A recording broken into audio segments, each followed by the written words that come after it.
Guys, अगर आप tarot reading को सीरियस नहीं लेते हो, सो मैं आपको बता दूं, टैरो रीडिंग स्पिरिचुअलिटी में, ठीक है, एक एस्ट्रोलॉजी में बहुत ही सीरियस टॉपिक है और बहुत ही सीरियस एक ऐसा ज्ञान है जो चुने हुए लोगों को मिलता है। जो चुने हुए लोग ही रीडिंग कर सकते हैं, हर कोई टैरो रीडिंग नहीं कर सकता गाइज।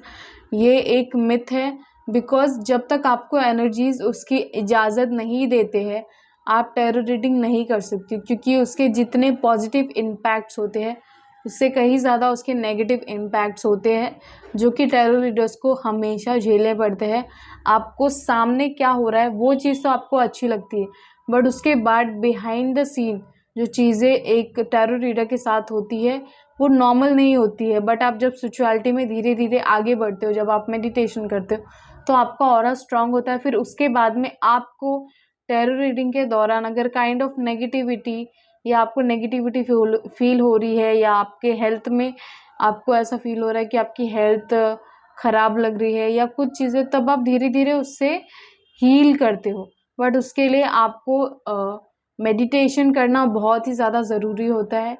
अगर कोई भी रीडर जो मेडिटेशन नहीं करता है तो वो अपनी बॉडी को हील नहीं कर पाता सही तरीके से, ठीक है। अगर आप टैरो रीडिंग लेते हो तो एकदम सीरियस होकर टैरो रीडिंग लीजिए, क्योंकि आपकी नेगेटिविटी उनके ऊपर हावी होती है, ऐसा भी होता है। आपकी सोच की बात कर रही हूँ मैं, और कोई भी नेगेटिविटी की बात नहीं कर रही हूँ। आपकी सोच, आपके मन में जो चीज़ें होती है, आपके मन में जो दुख होता है ना, उसे टैरो रीडर्स सोख लेते, काइंड ऑफ उनके पास ऐसी एनर्जीज होती है कि उनके पास वो नेगेटिविटी अट्रैक्ट होती है, क्योंकि उनका ऑरा इतना स्ट्रांग होता है। जहाँ पे ऑरा स्ट्रांग होता है ना, वहाँ पे पॉजिटिविटी और नेगेटिविटी दोनों होती है, जिसे वो खींचती है, ठीक है। तो ऐसी चीज़ें आप सीरियसली ले, अगर आप रीडिंग करवाते हैं, इससे आप डायरेक्ट कनेक्ट करते हो अपने यूनिवर्स से, एंजल से, एंसिस्टर से, डिवाइन से, जिससे आप डायरेक्ट अपनी बात रख पाते हो। वो डायरेक्ट आपकी बात से कनेक्ट करते हैं, क्योंकि आप एक ऐसे पर्सन के पास आए हो जो ऑलरेडी स्पिरिचुअल है, जिसने ऑलरेडी अपने ऊपर वर्क किया है और यूनिवर्स को अपने आप को सौंप दिया है। तो यूनिवर्स भी उसकी ब्लेसिंग्स को समझते हैं।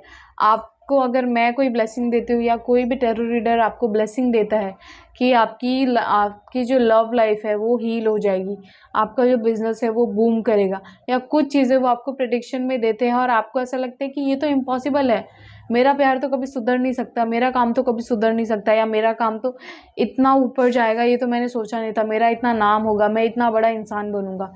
सो ये चीज़ें होती है, उनकी बातें सच होती है। एक टैरो रीडर्स भी नहीं समझ पाते कि ये उन्हें ये पावर्स कहाँ से मिलती है, बट मुझे पता है कि यूनिवर्स है, मेरी माँ काली हमारी बातें सुनती है, और वो हमारे दर्द को सुनती है और हमारी इच्छाओं को पूरा करती है।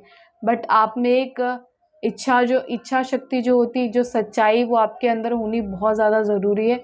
अगर आप दिल से भी एक टैरो रीडर की ब्लेसिंग लेते हो या फिर टैरो रीडर से कनेक्ट करते हो, तो आप एक डिवाइन सोल से कनेक्ट करते हो, ठीक है। और आपके अंदर आप एक अलग, बोलते हैं ना, बदलाव देखोगे, ठीक है। आपका एक ऑरा और भी ज़्यादा बूम करेगा। जब आप किसी मंदिर में जाते हो या कोई ऐसे स्पेशल जगह जाते हो, तभी भी आपको ऐसा ही फील होगा। बट समटाइम्स वो आपको समझ नहीं आता, क्योंकि तब आपका ऑरा काफ़ी ज़्यादा लो होता है। और जब आप कंटिन्यू स्पिरिचुअलिटी में रहते हो, ठीक है, मेडिटेशन करते हो, थैंक यू करते हो, ग्रैटिट्यूड करते हो, तो आपका ऑरा जो है वो इन्हांस होता है। और टैरो रीडिंग लेने का यही फ़ायदा है। चाहे आप किसी महंगे टैरो रीडर के पास जाओ, चाहे आप किसी सस्ते टैरो रीडर के पास जाओ, चाहे आप एक न्यू टैरो रीडर के पास जाओ, चाहे आप एक बहुत ही ज़्यादा बोलते हैं ना कि बहुत ही ज़्यादा जो बहुत टाइम से रीडिंग में है, चाहे उसके पास जाओ, मुझे लगता है कि अगर यूनिवर्स ने आपको उसके पास भेजा है तो आपको आपके सवालों का जवाब ज़रूर मिलेगा, क्योंकि वो रीडर आपको जवाब नहीं दे रहा है, यूनिवर्स आपको जवाब दे रहा है। अगर यूनिवर्स आपको किसी भी टैरो रीडर के पास लेके जाता है, किसी भी ऐसी अननोन वीडियो के पास लेकर जाता है जिसमें आपके लिए कोई भी मैसेज है और आपको लगता है कि ये मैसेज आपके लिए और ये ब्लेसिंग भी आपके लिए, तो वो चीज़ें आपकी लाइफ में वर्क करती है और उन चीज़ों को लेकर आप अपनी लाइफ में बहुत ही ज़्यादा बूम करते हो। सो ठीक है, टैरो रीडर्स की रिस्पेक्ट करो, और अगर आप रीडिंग्स देखते हो तो उन्हें भी मौका दो कि वो भी आगे जाके अपनी जो मेहनत है ना उसे रंग लाए, और उसके वजह से टैरो रीडर्स भी आगे अपनी लाइफ में आगे बढ़े और वो भी अपनी फैमिलीज़ का ख्याल रख सके, ठीक है। सो आपको भी काइंड ऑफ सपोर्ट करने की बहुत ज़्यादा ज़रूरत है। So thank you so much. अगर आपको मेरी वीडियोस पसंद आती है सो मेरी वीडियोस पर लाइक, शेयर एंड सब्सक्राइब ज़रूर से करें। और अगर आपको मुझसे रीडिंग बुक करनी है तो मेरा व्हाट्सअप नंबर दिया हुआ है, आप मुझे उस पर कॉन्टैक्ट कर सकते हो। मैं Priya the psychic tarot card reader आपके लिए हमेशा अवेलेबल हूँ।